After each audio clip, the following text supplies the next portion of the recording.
এই 10 কারণের একটা কারণ যদি আপনার ভেতরে পাওয়া যায় তাহলে আপনার ঈমান আর ঈমান নেই, আপনি বেঈমান। এ পর্যন্ত বুঝেছেন কিনা বলেন?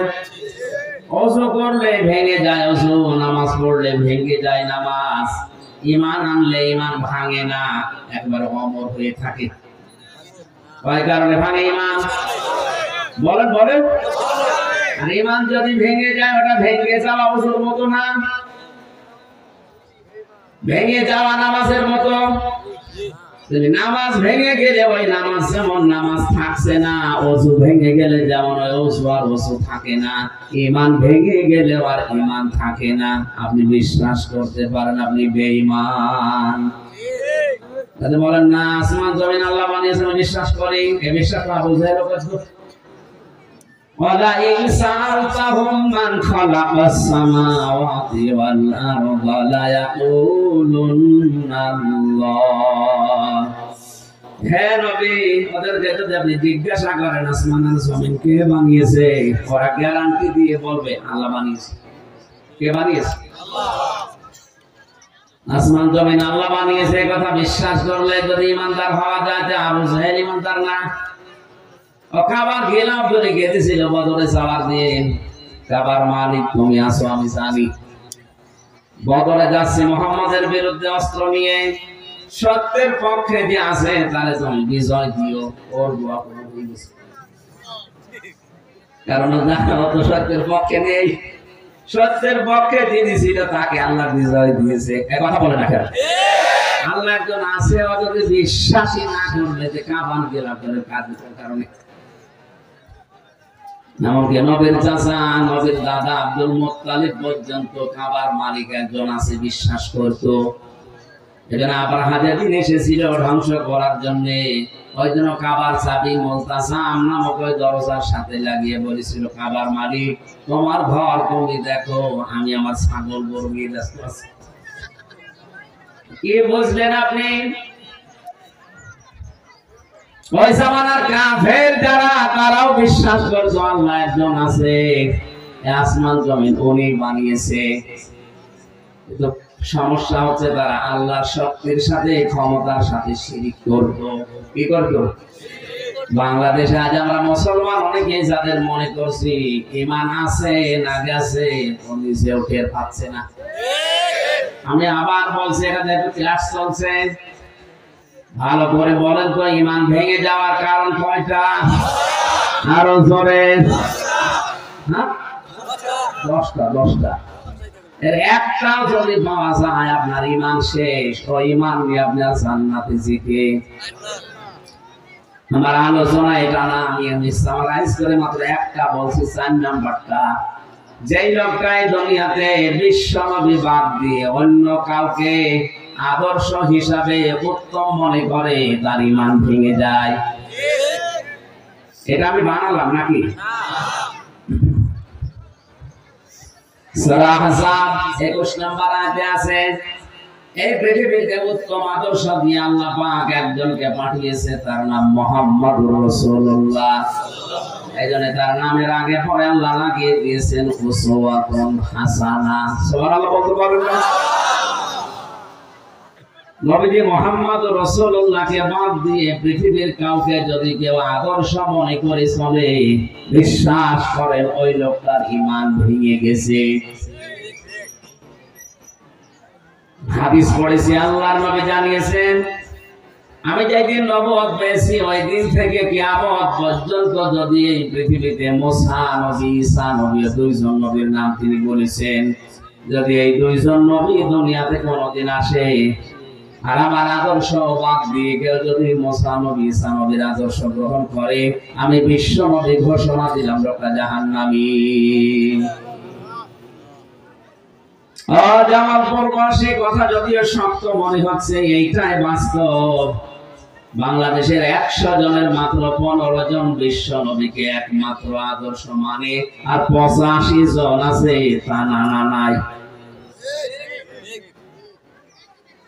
বুঝতে হবে, দেশে 96% মুসলমান, এটা শুধু আদর্শ মারিতে আছে, ভোটার আইডি কার্ডে আছে। বাস্তবে দেশে মাত্র 15% মুসলমান আমরা বিশ্ব নবীর আদর্শ মেনে নেওয়া পাই। 85 জন এই দেশে এখন খেয়াল অনুযায়ী মুসলমানই না। কারণ ঈমান না থাকলেও মুসলমান কিসের? আল্লাহ আমাদেরকে বোঝার তৌফিক দাও, আমাদের ঈমানটা যেন ভেঙে নষ্ট হয়ে না যায়। বলেন আমিন। 6666 আয়াত আল্লাহ কোরআনে দিয়েছেন, মাত্র একটা আয়াত পড়েছি সূরা বাকারার 201 নম্বর আয়াত। এখানে যারা আছে ছোট বড় নারী পুরুষ সবাই জানি আয়াত প্রায় মুখস্থ আছে। কাবা শরীফে যাওয়ার পরে দেখে রুকনে ইয়ামিনে থেকে হজরে আসওয়াদ এই জায়গাটা পার হতে লক্ষ লক্ষ হাজি, শুধু বাংলাদেশের হাজি না, তাম দুনিয়ার যত দেশ থেকে হজ করতে এসেছে এই আয়াতটা পড়ছে। আমার কানের কাছে এসে শুধু এই আয়াতই বাজে, আমিও পড়ছিলাম, চিন্তা করলাম এই আয়াত কেন পড়বে, সারা জীবনই পড়ে আসছি। কি আছে এর ভেতরে? গুরুত্বপূর্ণ জায়গায় পড়া লাগে, যেখানে দোয়া কবুল হয়। রুকনে ইয়ামিনি থেকে হজরে আসওয়াদ এই জায়গাটা দোয়া কবুল হওয়ার একটা জায়গা। আয়াতটা কেন পড়ে কেন পড়ে কেন পড়ে? তাফসীর গুলো খুলে খুলে মিলিয়ে বাংলাদেশে এসে দেখি আল্লাহ দুনিয়া আখিরাত সব এই আয়াতের ভেতরে ঢোকানো আছে। এবার আমরা তাফসীর আকারে কথাগুলো একটা একটা করে ভেরিফাই দেব। আল্লাহ যেন আমাদেরকে কোরআনের এই আয়াত থেকে যে বিষয়টা দিতে চান ওটা নেওয়ার তৌফিক দেন। সারা জীবন আপনি পড়ে যান রব্বানা আতিনা ফিদ দুনিয়া হাসানা, অথচ হাসান আছে কি এটা আজ পর্যন্ত এখানে অনেকেই জানে না। আমার মনে হয় কয়েকজন আলেম বাদ দিয়ে বাকি 100 জনের 98 জন ফেল করবে যে হাসানা কি। অনেকে মনে করে না হাসানা না হাসিনা, খালি জের দিয়ে হাসিনা। হাসিনা মানে সুন্দরী আর হাসানা মানে কল্যাণ। আপনি যদি এই দোয়াটা নাই বলেন যে কি দোয়া করছেন আপনি আল্লাহর কাছে, 5 ওয়াক্ত নামাজের পরে শেষ হয়ে গেলে দেখি বলে রব্বানা আতিনা ফিদ দুনিয়া হাসানা, এই এলাকায় নেই কি বলেন আপনি? এক ইমাম দোয়া করছে রব্বি হাবলি মিনাস সালিহিন। এক যুবক বলছে হুজুর সে ছোটবেলা থেকে নামাজ পড়ে একই দোয়া করেন, কি এই দোয়া কি বলেন আপনি? এই দোয়ার মানে কি? আমি জানি না। জানেন না মানে? সারা জীবন দোয়া করেন আপনি জানেন না, আপনাকে বলা লাগবে আমি জানি না। এক আলেমের কাছে গিয়ে বলে আমাদের ইমাম শুধু এই দোয়া পড়ে, এই দোয়ার মানে কি? আলেম বলছে এটা শুধু দোয়া না, এটা কোরআনের আয়াত। এর অর্থ হচ্ছে আল্লাহ তুমি আমাকে একটা নেককার সন্তান দান করো। যুবক মনে করছে আমাদের ইমামের মনে হয় ছেলে মেয়ে হয় না, বাড়ি নোয়াখালী। নোয়াখালী বাড়ি এসে মনে হয় জামাল পরে ইমামতি করছে, ছেলে মেয়ে নেই। এই দোয়া পড়ে বলছে হুজুর আপনার ছেলে মেয়ে কয়টা? 11টা। 11টা ছেলে মেয়ের উপর আপনি দোয়া করেন, আপনার লজ্জা আছে কেন? আমি তো দোয়ার মানে জানেন না, আমি জিজ্ঞাসা করে আসলাম। দোয়ার মানে আল্লাহ তুমি আমাকে একটা নেককার সন্তান দান করো। আপনার 11টা হয়ে গেছে, এরপরও দোয়া করেন, আপনি কি দেশ ভরে ফেলাবেন? ইমাম সাহেব বলছে বাবা জিয়া দোয়ার মানে এই, আমি যদি আগে জানতাম তো 10 বছর আগে দোয়া বাদ দিতাম। আমি তো জানি না, আমি পড়িয়ে যাই, আল্লাহ দিয়ে যায়। তারপরে সেই ছোটবেলা থেকে রব্বানা আতিনা ফিদ দুনিয়া হাসানা পড়ছেন, কি বলেছেন একদিনও ভাবেননি, আজকে ভাববেন।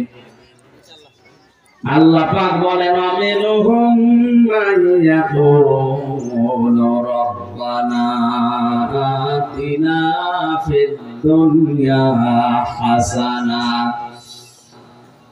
লোকেদের ভেতরে এমন অনেক লোক আছে যারা বলে হে আমাদের প্রতিপালক আমাদেরকে দান করো ফিদ দুনিয়া হাসানা, দুনিয়ার হাসানা কল্যাণ শান্তি স্বস্তি নিরাপত্তা। 33টার উপরে অর্থ আছে হাসানার। আমাদেরকে তুমি কল্যাণ দাও, স্বস্তি দাও, শান্তি দাও, নিরাপত্তা দাও, সুখ দাও। কোথায়? এটা ক্লাস চলছে না? আপনি কোন জায়গার জন্য বললেন? দুনিয়া। বলেন বলেন, আরো জোরে বলেন। তাহলে আগে দুনিয়া শান্তিময় করা লাগবে, দুনিয়ার হাসানা আগে পাওয়া লাগবে। এরপরে যে আখিরাতের হাসানা, দুনিয়ার হাসানা যদি কেউ না পায় আখিরাতের হাসানা ও পাবে না। দুনিয়ার হাসানা কয়টা? তাফসীরের ভেতরে আমি পেয়েছি দুনিয়ার হাসানা ফি জিলালিল কোরআনে পাবেন 10টা। কেউ যদি 10টা বিষয় দুনিয়ায় পায় সে যেন দুনিয়ার হাসানা পেয়েছে। আফিল আখিরাতি হাসানা, আখিরাতের হাসানা দাও। আল্লাহ বলেন আখিরাতের হাসানা 5টা। ওয়াকিনা আযাবান নার, জাহান্নাম থেকে তুমি আমাদেরকে বাঁচাও। আল্লাহ পাক বলেন জাহান্নাম থেকে বাঁচতে হলে মাত্র একটা কাজ করা লাগবে। কয়টা?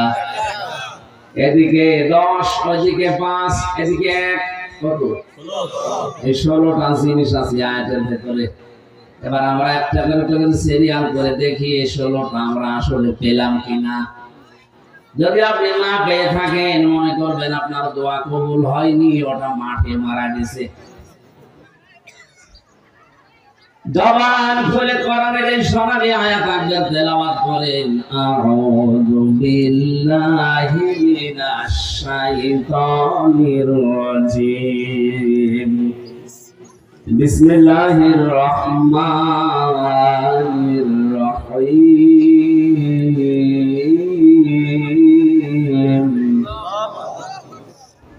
ومنهم من يقول ربنا آتنا في الدنيا حسنة وفي الآخرة حسنة وقنا عذاب النار.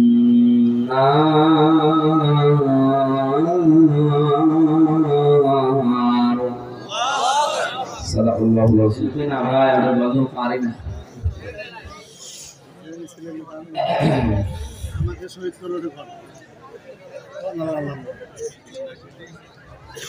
আল্লাহর নাম নিয়ে নাকি ভগবানের নাম নিয়ে করবো?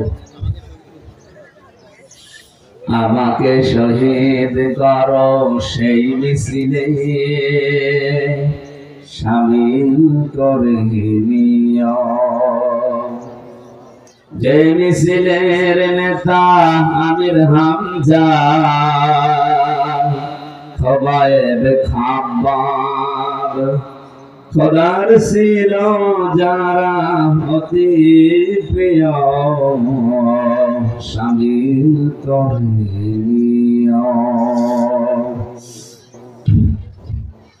আমার ভাইরা, সূরা বাকারার 201 নম্বর আয়াতে আমরা পড়লাম। আল্লাহ পাক বলেন পৃথিবীতে অনেকে আছে এমন যারা বলবে কি বলবে তারা, হে আমাদের প্রতিপালক দুনিয়ায় আমাদের হাসানা দাও। আল্লাহ পাক বলেন পৃথিবীর হাসানা যে 10টা, তার প্রথম হচ্ছে কোরআনে কারীম পাওয়া, এটা দুনিয়ার হাসানা।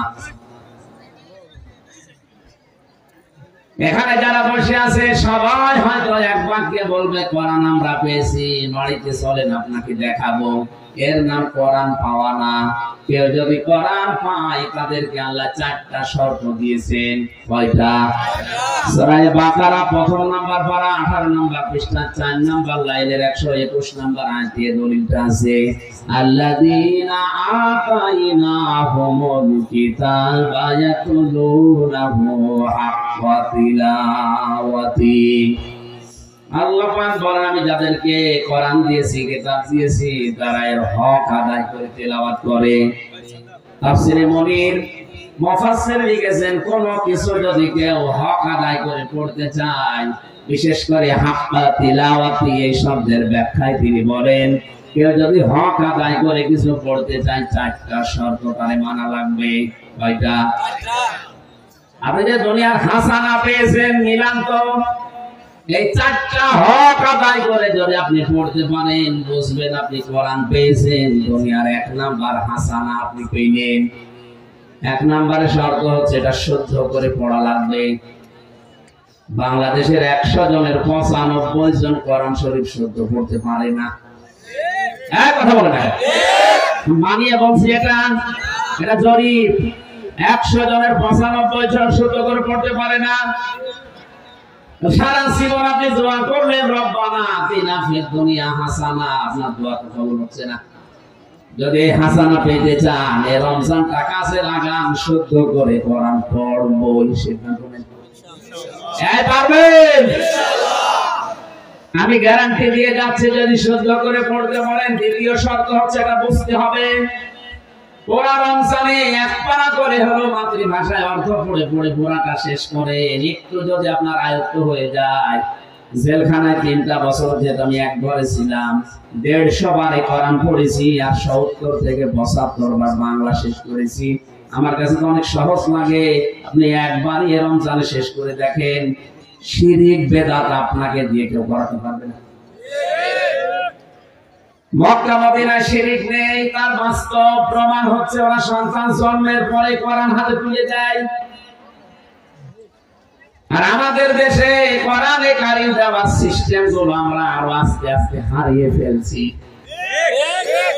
শিক্ষা ব্যবস্থায় এমন এমন চ্যাপ্টার দেওয়া হচ্ছে, কোরআন শেখা তো দূরের কথা, এরা শরীর থেকে শরীফা হয়ে যাচ্ছে। বাংলার মুসলমানেরা এই চ্যাপ্টারটা যদি যদি শুধু 7 এর ক্লাসে থেকে যেত কিছুই বলতাম না। কয়েকদিন পরে এই মানসিক বিকারগ্রস্ত লোকগুলো, অসুস্থ মানুষগুলো আন্দোলন করবে।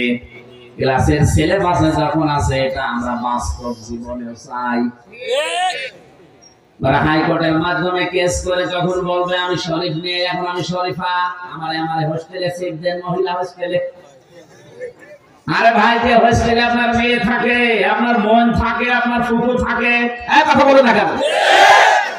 বেটা শরীফ ছিল, সকালে বিকালে শরীফা দাবি করে আপনার মেয়ের সাথে বোনের সাথে মহিলা হোস্টেলে থাকবে। যতই শরীফা হোক, মাল কি বলেন? তখন আপনার মেয়ের সাথে আপনার বোনের সাথেও ঠিক থাকবে। সেদিন একজন জিজ্ঞাসা করছে, হুজুর যুবক যুবতী এক বেডে ঘুমানো জায়েজ আছে? জায়েজ আছে, কিন্তু ওরা ঘুমাবে, ওরা ঘুমাবে। আপনারা মাল তো শরীফ, বিকালে শরীফা দাবি করে এখন যদি আপনার মেয়ের কাছে থাকে, বলেন তো 10 মাস পরে আপনার মেয়ে আসবে অবৈধ সন্তান পেটে নিয়ে, কিছু বলতে পারবেন না, কারণ এটা তো দেশের আইন হয়ে গেছে। বেশি কিছু বলতে যাবেন, আপনার নাম আবার মামলা হবে। আমার নামে ভুয়া মামলা দিয়ে 3 বছর যদি আটকিয়ে রাখতে পারে, আপনি রাষ্ট্রের বিরুদ্ধে চলে যাচ্ছেন, আপনার বিরুদ্ধে মামলা আসলটা দিয়ে 20 বছর চলে রেখেছেন। এই কারণে কথা বলা লাগছে, আগামীতে যেন দেশটা সারস দিয়ে ভরে না যায়। সাথে মাতাল হলো কালে, ঠিক আছে, ওরা জানে যে অনেকেই বুঝবে না, কিন্তু আলেম যারা তারা তো বুঝে ফেলেছে এদের দুর্বিসন্ধি কি। 1 থেকে মাস্টার্স পর্যন্ত আপনি কোরআনে কারিমকে দেন সিলেবাসে, যদি শুধু শুদ্ধ করে পড়া আর বোঝার মতো সিস্টেম থাকে, দেশে ঘুষ চলবে না। আমি এই চোখে দেখেছি, শিক্ষক অজু করছে, ছাত্র পানি পায়ে ঢেলে দিচ্ছে, কাদা লেগে আছে, কাদা সাফ করে দিচ্ছে। উস্তাদের 9 মাস বয়স, মাত্র 4.5-5 বছর বয়স, এতটুকু ছেলে। আমি এই চোখে এইটাও দেখেছি, বিশ্ববিদ্যালয় ক্লাস চলছে, মাস ক্লাসে ছাত্র জোকা দিয়ে পিটাচ্ছে শিক্ষককে, বলছে শালা করে মেরে। এটাও তো ছাত্র, ওইটাও ছাত্র। এটা কোরআনে স্পর্শ পেয়ে মানুষ হচ্ছে, আর ওটা মাস্টার্স করার পরে কোরআন পায়নি, ওটা জানোয়ার হয়ে গেছে। বাংলায় যারা দায়িত্বে আছে, আগামী প্রজন্মকে যদি এখনো মানুষের মতো মানুষ করতে চান, কোরআনে কারিম দেন। রমজানের সিদ্ধান্ত নেন, সিলেবাসে 100 মার্কের কোরআন আমরা ঢোকাবো। এটা তো রাজনীতি।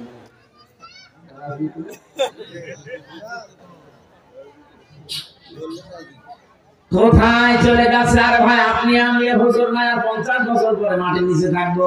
আমাদের প্রজন্ম এই দুনিয়ায় থেকে যদি জেনাখর হয়ে যায়, যদি অবৈধ সন্তান পেটে নিয়ে ঘরে, কবরে আপনি শান্তি থাকতে পারবেন? দুনিয়ায় যেগুলো রেখে গেলেন, এগুলো যা করবে ফিলাক্সি লোড হয়ে, বিকাশ হয়ে সব কবরে যাবে। এখন যদি বলেন হুজুর আমার বিকাশ নাম্বার খোলা নেই, এমনি করে যাবে, খোলা লাগবে। যা রেখে গেছে এটা কি ভালো লাগবে? আপনি রেখে গেছেন তো পরিমণি, স্বামী পাল্টাতে পাল্টাতে কত স্বামীকে পাল্টে চলেছে। আমাদের পাশে জেলে ছিল, জেলের ভেতরে যে সাজু করে মানুষ ওখানে টেনশনে চিন্তায় বাঁচে আর শ্বাসের শেষ নেই। এমন নেই, এমন ছেলে রেখে যাচ্ছেন, এমন বউ রেখে যাচ্ছেন, আপনি কবরে যাওয়ার পরে ওরা অবৈধ কাজ দুনিয়ায় করবে, আর ওইটা সবগুলো সামারাইজ হয়ে আপনার কবরে যেতেই থাকবে। বলেন নাউজুবিল্লাহ।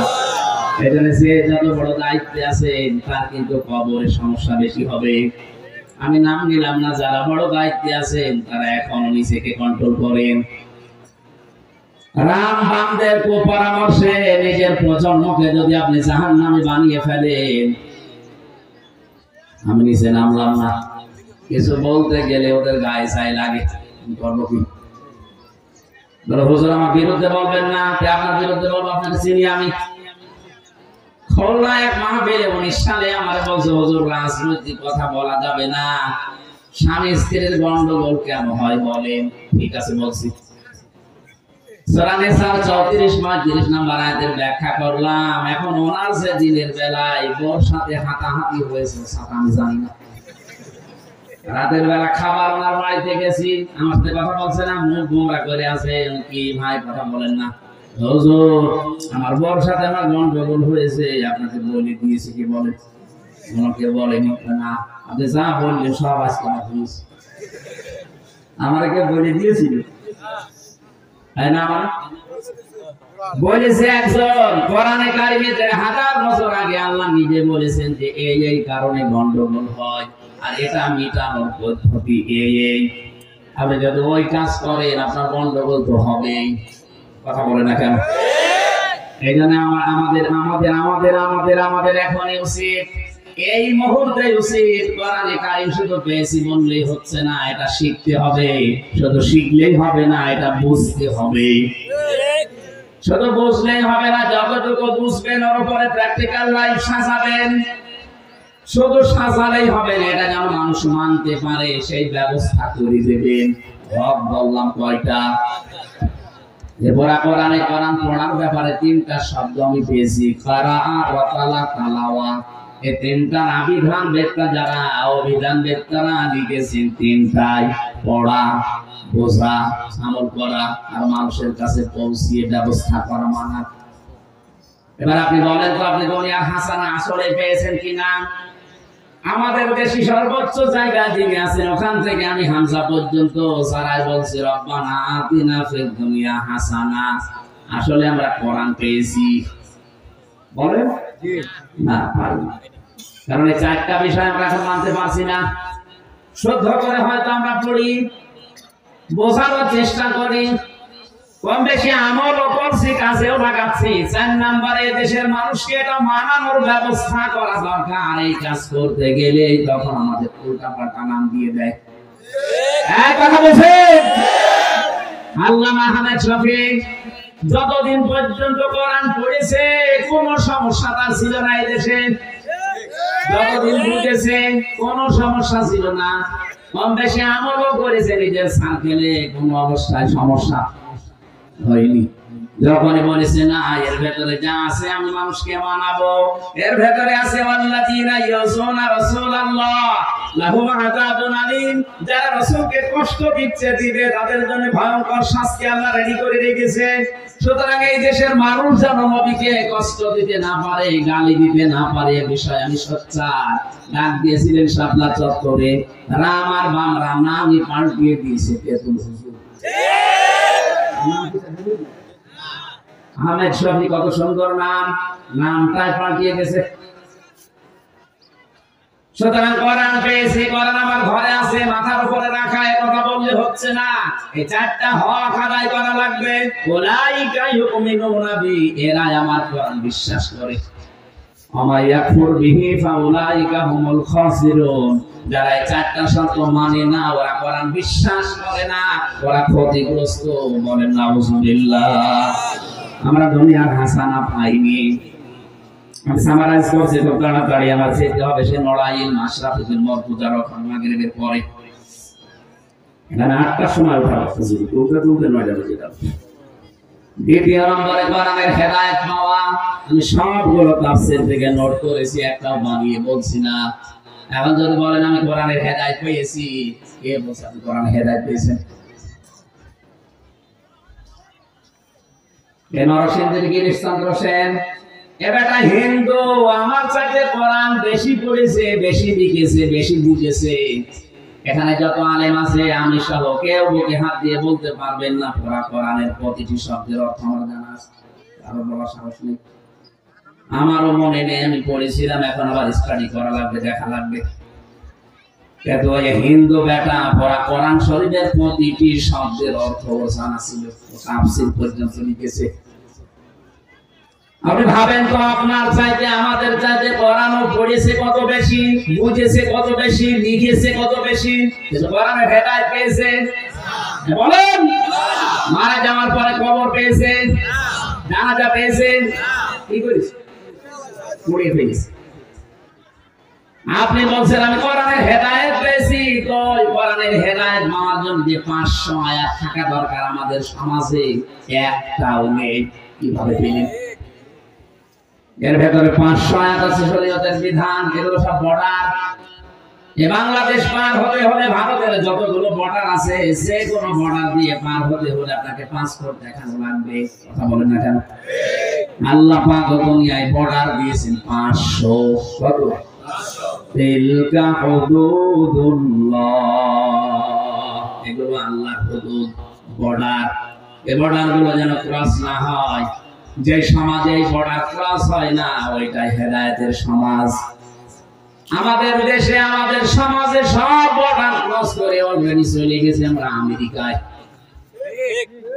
দেশটা এখন গেড়াকলে পড়ে আছে। এদিকে একদিকে আমেরিকা, আর একদিকে চীন আর রাশিয়া আর ভারত। আমরা মাঝখানে, এদিকে গেলেও মরবো, ওদিকে গেলেও মরমারা করবো।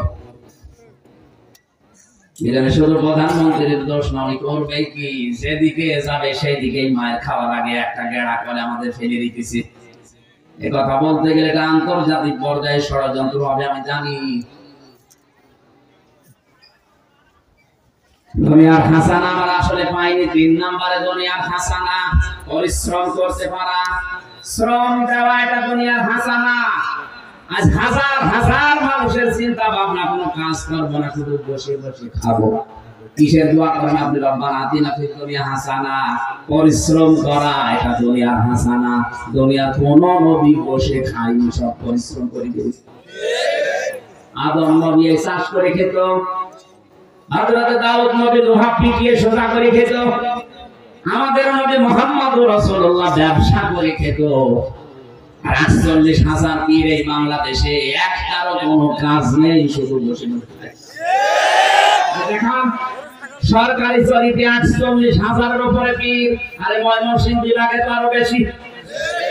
ঘরে ঘরে পীর, কোন কাজ আছে আপনি বলেন? অথচ নবীর হাদিস হচ্ছে আল কাসিমু হাবিবুল্লাহ। আমার ভাইরা, পৃথিবীতে পরিশ্রম করার জন্য আল্লাহ মানুষকে বানিয়েছেন। লাকাদ খালাকনাল ইনসানা ফি কাবাদ। অবশ্যই আমি আল্লাহ মানুষ বানিয়েছি কঠোর পরিশ্রমের মাধ্যমে। একে পরিশ্রম করা লাগবে। এজন্য মসজিদে নামাজ শেষ হয়ে গেলে আর মসজিদে থাকাও ঠিক না। ফাইদা কুদিয়াতিস সালাতু ফান্তাশিরু ফিল আরদি ওয়াবতাগু মিন ফাদলিল্লাহ। নামাজ যখন শেষ হয়ে যাবে, ছড়িয়ে যাও জমিনে। কোথায়? জমিনে ছড়িয়ে আপনি কি করবেন? ওয়াবতাগু মিন ফাদলিল্লাহ, আল্লাহর ফজল, আল্লাহর রিজিক অনুসরণ করেন, অন্বেষণ করেন। এখানে আমাদের উচিত হচ্ছে পরিশ্রম করা। আজ আমাদের দেশে 18 কোটি মানুষের হাত আছে, 36 কোটি।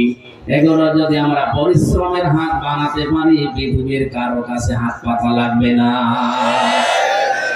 দুনিয়ার হাসানা আমরা আসলে বুঝি নাই। 4 নম্বরে দুনিয়ার হাসানা, পৃথিবীর নিরাপত্তা তৈরি করা। আছে নিরাপদ?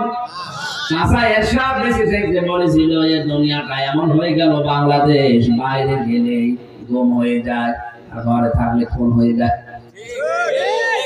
যুবতী মেয়ে কলেজে যাবে, বিশ্ববিদ্যালয়ে যাবে, মা চায় নামাজে বসে দোয়া করছে, আল্লাহ মেয়ে কি একা আসবে না জামাই নিয়ে আসবে? নিরাপত্তা নেই আজ আমাদের। 5 নম্বরে ধৈর্য ধারণ করা। 6 নম্বরে সন্তান যেন ভালো হয়, দুনিয়ার হাসানা এটা। ভালো সন্তান ওইটা যেটা ডাল খায়, বাবা খায়। গত কয়েকদিন আগে একটা ভিডিও ঘুরছে ইন্টারনেটে, দেখেছেন 4 জন ছেলে আর 2 জন মেয়ে। লোকটার স্ত্রী মারা গেছে প্রায় 15 বছর আগে। এই 6 ছেলে মেয়ে মিলে বাবার সম্পদ সব নিজেদের নামে লিখে নিয়ে বাবাকে রাস্তায় ছেড়ে দিয়েছে। বললেন কেন? এখানে বলার কি আছে? ওই লোকটার কি দোষ নেই?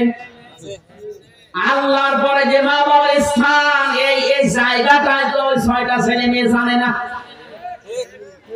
ও বাবার দায়িত্ব ছিল আল্লাহর পরে আমাদের স্থান এটা ওকে জানানো। এখানে যেটা জানানো যায় সেই জানানোর জায়গায় তো ছেলে মেয়েদেরকে দেয়নি, বানিয়েছে ডাক্তার, ইঞ্জিনিয়ার। তারা তাদের বড় কথা শুনে বাবার কাছ থেকে কৌশলে জমি জায়গা লিখে নিয়ে রাস্তায় ছেড়ে দিয়ে যায়।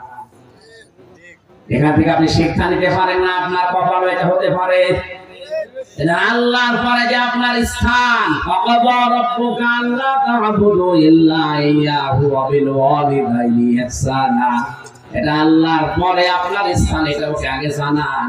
ও যদি জানে যে এই পৃথিবীতে আল্লাহর ইবাদতের উপরে আপনাদের মর্যাদা, তামাম দুনিয়া একদিকে গেলেও আপনাকে রাস্তায় ছেড়ে দেবে না। ভালো যেন সন্তান হয়, এটা দুনিয়ার হাসানা। স্ত্রী যেন ভালো হয়, এইটাও দুনিয়ার হাসানা। ভালো স্ত্রী ওইটা যেটা সকাল বিকাল ইস্তার জলসা দেখে। এটা গ্রাম অঞ্চল তো এজন্য টের পাচ্ছেন না।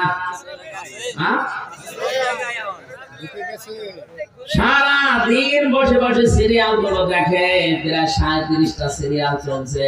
এগুলো দেখে আর নিজের জীবনের সাথে মিলায়। আমি হব কটকটি আর আমার মেয়ে হবে কিরণমালা। হচ্ছে তাই। স্ত্রী যেন ভালো হয়, এটা দুনিয়ার হাসানা। ভালো স্ত্রী ওইটা বিশ্বনবী যেটা পেয়েছিলেন হযরতে খাদিজা। গভীর রজনীতে দিনের কথা বলার পরে বাড়িতে যখন আসতেন, নবীজি বলেন, আমার খাদিজা বিছানায় বেড লাগিয়ে না ঘুমিয়ে দরজার সাথে হেলান দিয়ে ঘুমাতো। ডাক দিয়ে বললাম, তুমি ঘুমাও না কেন? হযরতে খাদিজাতুল কুবরা বলেছেন, ইয়া রাসূলুল্লাহ, আপনি আমার স্বামী, দুনিয়ার শ্রেষ্ঠ মেহমান। আপনি বাইরে থাকেন দিনের কাছে, আমি 24 ঘন্টা আতঙ্কে থাকি, না জানি কখন আপনাকে কোন ক্ষতি করে ফেলে। আমার ঘুম লাগে, আমি যদি আরামের বিছানায় ঘুমিয়ে পড়ি, রাতের বেলায় এসে যদি বারবার ডাকাডাকি করেন, আমি উঠতে দেরি হয়ে গেলে আপনার কষ্ট হয়ে যাবে। রাতে ঘুম লাগলে আমি দরজার সাথে হেলান দিয়ে ঘুমিয়ে পড়ি, যেন দেরি না হয়। এরকম বউ এখন ঘরে ঘরে।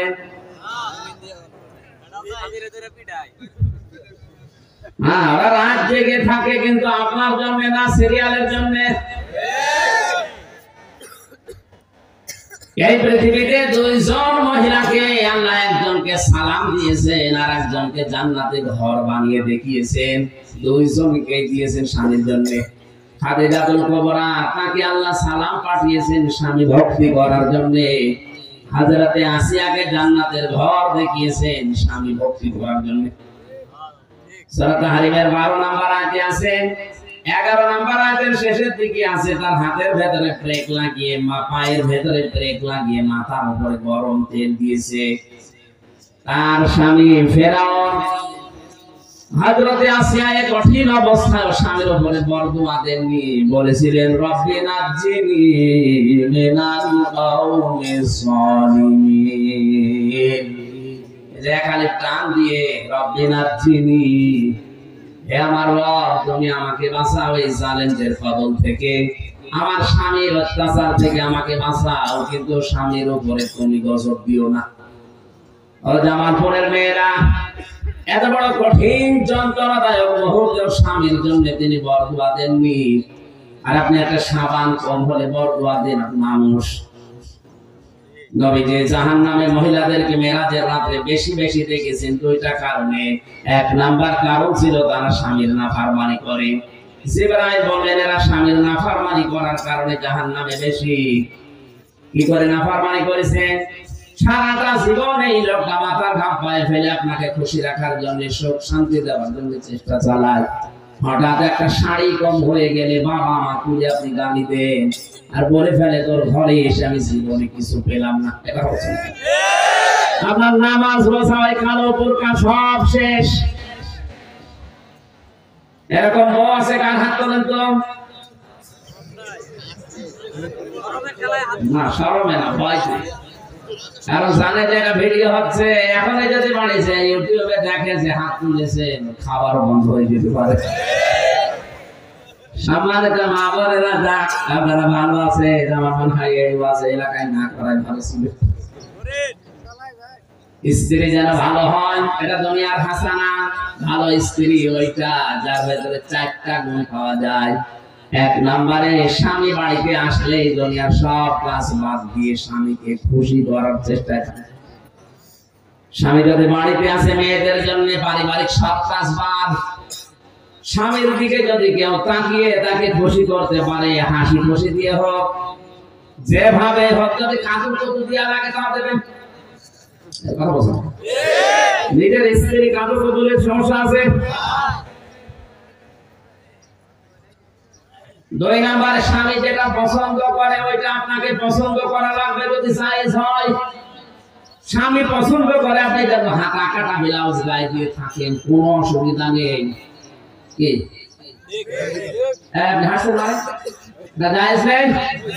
স্বামী পছন্দ করে যে আপনি ঘরের ভেতরে খোলাখুলি থাকেন, কোনো অসুবিধা নেই। স্বামীর সামনে যদি চুল বের করে থাকেন আরো সওয়াব হবে। এই চুল যদি স্বামী মাখিয়ে অন্য কাউকে দেখান, কিয়ামতে এটা সাপ হয়ে কামড় দেবে। আল্লাহর নবী বলেন, কেউ যদি স্বামীর দিকে তাকিয়ে হাসি দেয়,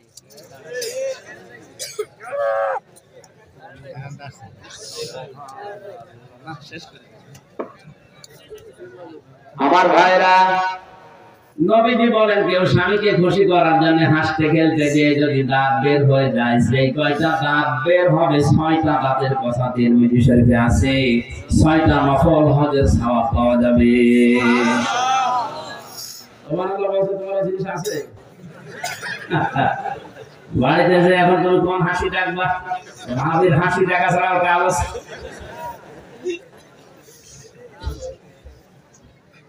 সুবহানাল্লাহ বলতে অত জোরে বলছি এই কারণে, কারণ বাড়ি যেয়ে দেখবে তো মনে করবে যে দাঁত দেখালেই সব দাঁত বের করে পড়ে আছে। কি গো হুজুর বলল, যত দাঁত দেখাবো তত হজর সওয়াব হবে। 32টা দেখো। সন্তান স্ত্রীকে ভালো করার জন্য, হাসানা করার জন্য আপনি একটা দোয়া পড়বেন নামাজের পরে। রব্বানা হাব লানা মিন আজওয়াজিনা ওয়া যুররিয়াতিনা কুররাতা আ'য়ুনিন ওয়াজআলনা লিল মুত্তাকিনা ইমামা। বলেন আমিন। 9 নম্বরে, সবর করতে পারা দুনিয়ার হাসানা। সবর কত প্রকার কি কি এটা আজ আমরা টের পাইনি। আজকে একটা স্ট্যাটাস দিয়েছে হামাসের যোদ্ধারা, যারা মসজিদে বসে বসে সুবহানাল্লাহ আলহামদুলিল্লাহ পড়তেছে, তাও শেষে মসজিদের নামও লিখেছে কাবা শরীফের কথা। কাবার ওই চত্বরে বসেও যারা সুবহানাল্লাহ আলহামদুলিল্লাহ বলে চোখের পানি দিয়ে এই বস্ত্র ভিজাতে আছো, তোমরা যদি এই হামাসের এই ময়দানে, জিহাদের এই কঠোর ময়দানে উত্তপ্ত জায়গায় চোখের পানি না রক্ত ফেলতে পারতে, তখন বুঝতে পারতে যে আসল বিষয়টা কি, সবর কাকে বলে। আমার ছোট্ট জীবনে 3টা বছর আমি যেহেতু ভেতরে কাটালাম, আমি টের পেয়েছি যে সবর কারে বলে, কত প্রকার কি কি। এদিকে 3.5 হাত, এদিকে 2.5 হাত, এতটুকু একটা ঘরে 3 বছর তালাবদ্ধ করে রেখে দিয়েছে, যোগাযোগ বিচ্ছিন্ন থাক, খাওয়া দাওয়া যা খেয়ে বেঁচে থাকলে থাক, মরে গেলে বলবে চিকিৎসাধীন অবস্থায় নিয়ে গেছে। আর বাংলাদেশের কারাগার বলেছে অবস্থা চিকিৎসা সব রোগের এক ডাক্তার, আপনি যে কোন রোগের কথা যে বলবেন একই ওষুধ দেখ। আমার মাথায় যে ছোট ছোট চুল এমনি না, 3 বছর ওখানে থাকার পরে এমন একটা রোগ হয়েছিল, যতবার ডাক্তারের কাছে নিয়ে তো যাই না। যদি আজকে বলি ডাক্তারের কাছে 3 মাস পরে ওদের নাকি শরম হয়। সে গন্ডালকে একজন জিজ্ঞাসা করছে, ভাই 3 দিন আগে কাঁথে কত দিলাম, তখন তো হাসলে না, এখন হাসতেছো। গন্ডাল বসে 3 দিন পরে এখন আমার চামড়া বের করে শরীরে নিয়ে গেছে। ওখানে যারা আছে ওদেরকে যদি বলি আমি আর মামুনুল হক যে ডাক্তার খানায় যাবো, আমাদের 2 জনের ব্যাপারে বলতো ঠিক আছে নিয়ে যাবো, ও নিয়ে যেতে যেতে 3 মাস পর রোগ এমনি ভালো হয়ে যায়। এমন অবস্থা হয়েছিল, আমার নিজেরই ভয় লাগছিল বাইরে আসার পরে। এমন আমার মোবাইলে ক্লাস, আমার মা দেখে কান্নাকাটি করছে, কি অবস্থা। এই ভাইদের ওখানে মাথা চেয়েছিলাম ঢাকা সরিয়ায়, নাপিত পর্যন্ত ভয় পেয়েছে যে কি অবস্থা হয়ে গেছে। অথচ 3টা বছরে কোন চিকিৎসা ওরা দেয়নি, যা বলি ওই একই বললে না পাখান না পাইতে সারে। আর কিছু জোর করে বলতে গেলে বলো হুজুর আমার গরম দেন কেন, আমি কি জানি কিছু, আমি তো এই রোগের ডাক্তার না। ডাক্তার আসলে সেটা আসে না, কম্পাউন্ডার আমারে দিয়ে চালা, আমি কি করবো, যা আসে সব একই রোগ দিয়ে চালা। এই কঠিন অবস্থাতে 3টা বছর কেটে গেলে এখনো সাইকুল হাদিস ইবনে সাইকুল হাদিস পড়ে আছে। এই লোকটার সাথে 3টা বছর থেকে আমি অনেক কিছু পেয়েছি, সবচাইতে বেশি পেয়েছি তার খেদমতটা। আমার মতো ছোট মানুষের জন্য নিজে রান্না করে খাওয়াতো। আল্লাহ পাক তার জীবনের ভালো কাজগুলো যেন কবুল করে। মানুষ হিসাবে যদি অন্যায় কিছু করে থাকে আল্লাহ গাফফার নামের খাতিরে যেন মাফ করে দেয়। তার কাছে কিছু কিছু মাসলা আমি শিখেছিলাম, বিশেষ করে 4টা জিনিস নিয়ে বেশি আলোচনা করতো। সকালের আর দুপুরের খাবার আমরা এক জায়গায় খেতাম। আমার ভাইরা, আমি বাস করে যেটা বলছিলাম, সবর আমরা করতে পারছি না। সবর আসলে কি, কত প্রকার, কি কি, এটা শফিকুল ইসলাম মাসুদ টের পেয়েছিল। যে বাস্তবতায় ওই যে 4 দেওয়ালের মাঝে না গেলে বোঝা যায় না যে সবর কি করে করবেন। ইউসুফ নবী সবর করেছিল 40 বছর পর্যন্ত। ইয়াকুব নবী সবর করেছিল 40 বছর পর্যন্ত। হযরত আইয়ুব নবী সবর করেছিল 18 বছর পর্যন্ত। মুহাম্মদুর রাসূলুল্লাহ সবর করেছিল পুরা 63 বছর। আজ আমাদের সবর নেই কোন জায়গায়। সবর করতে পারা, ধৈর্য ধরতে পারা, এটা দুনিয়ার হাসানা। মা বোনদের ভেতরে ধৈর্যটা একেবারেই নেই বললেই চলছে। ধৈর্য হারিয়ে ফেলেছে ওরা।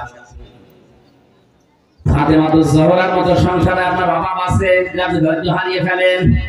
3 দিন উনি না খেয়েছিলেন, তারপর সুদের সাথে টাকা লাগাননি।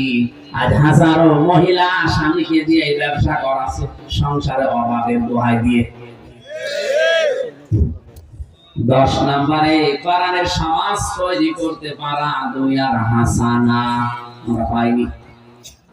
আখিরাতের হাসানা যে 5টা, মরণ যেন ভালো হয়, এটা আখিরাতের হাসানা।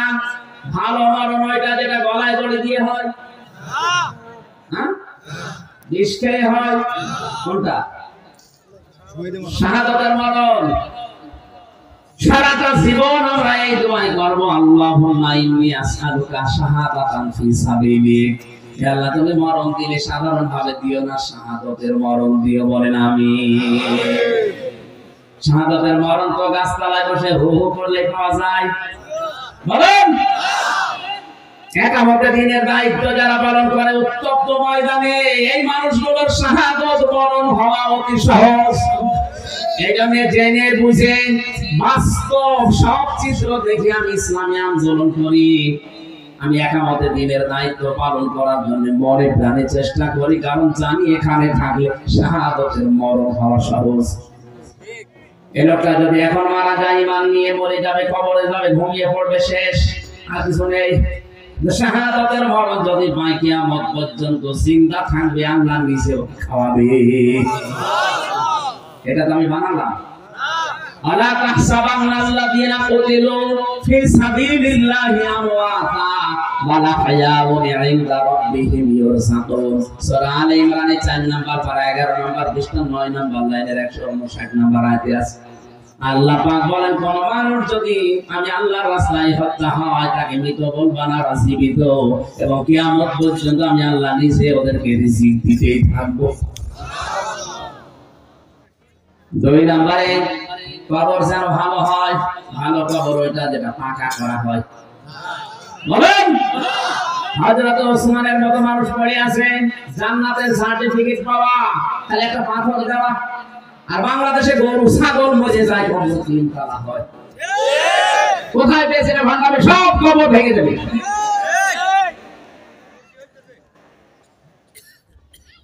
তিন নম্বরে হাসর যেন ভালো হয়। ভালো হাসর হবে ওই লোকটার যার হাসর হবে ডিপ জলের সাথে, না মানে 4 নম্বরে হাউজে কাউসার যেন পাওয়া যায়। এক একটা শব্দের ভিতরে লক্ষ লক্ষ কথা আছে, আমি তাড়াতাড়ি সামারাইজ করে ফেলছি কারণ সময়ের দিকে তাকাচ্ছি। 5 নম্বরে ডান হাতে যেন আমলনামা পাওয়া যায়। যারা বাম হাতে আমলনামা পাবে ফেরেশতা লোহার শিক গরম করে এই জায়গা দিয়ে ঢোকাবে, আর এই ফাঁকা জায়গাটা দিয়ে বাম হাত ঢুকিয়ে পেছন দিক থেকে বলবে এবার আমলনামা দে। আর জহরির ব্যাখ্যা এইটাই আছে, যেন ডান হাতে আমলনামা পাওয়া যায় এটা আখিরাতের হাসানা। ওয়াকিনা আযাবান নার, আল্লাহ জাহান্নাম থেকে বাঁচাও। আল্লাহ বলেন জাহান্নাম থেকে বাঁচার উপায় একটা, দিন কায়েম করা লাগবে। আলা দুল্লুকুম আলা তিজারাতিন তুনজিকুম মিন আযাবিন আলীম, এমন একটা ব্যবসার কথা বলবো যেটা করলে জাহান্নামে যাওয়া লাগবে না। সে ব্যবসা হচ্ছে জান আর মাল দিয়ে আল্লাহর রাস্তায় জিহাদ করা। সুতরাং আল্লাহর এই জমিনে দিন কায়েমের জন্য যারা চেষ্টা করেন, সংগ্রাম করেন, প্রচেষ্টা চালিয়ে যান, আপনি আর যাই করেন আপনাকে আল্লাহ জাহান্নামে দেবেন, আপনি বিশ্বাস করতে পারেন। এই সবটা জিনিস আল্লাহ আমাদেরকে আয়াতে দিয়েছেন, বাস্তব জীবনে প্র্যাকটিক্যাল লাইফে আমরা যেন নিতে পারি, বলেন আমিন। পারিবারিক জীবনে যে সমস্যা চলছে আজ আমাদের, জেলখানার অধিকাংশ আসামি দেখলাম বউ মেরে ফেলেছে, আধা মারা করে ফেলেছে। এই পারিবারিক কলহর কারণে জেল খাটছে আজ 20 বছর 30 বছর।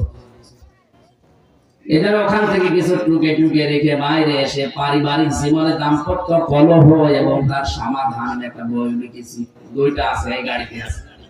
নিয়ে নিজের মেয়েকে, বউকে, বোনকে, ফুফুকে, মাকে পড়াবেন, আর মেয়েরা নিয়ে স্বামীকে পড়াবেন।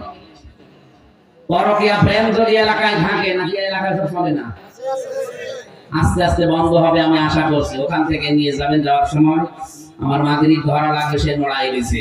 আমি দোয়া চাই, দোয়া করে আজকের মতো শেষ করছি। আগামীতে দিনের বেলা অনুষ্ঠান নেবেন না, রাতে নেবেন যদি হয়। দিনের বেলা আমার আলোচনা হয়, গ্যাঞ্জাম হয় বেশি। আল্লাহুম্মা আমিন। রব্বানা আতিনা ফিদ দুনিয়া হাসানা ওয়া ফিল আখিরাতি হাসানা ওয়া কিনা আযাবান নার।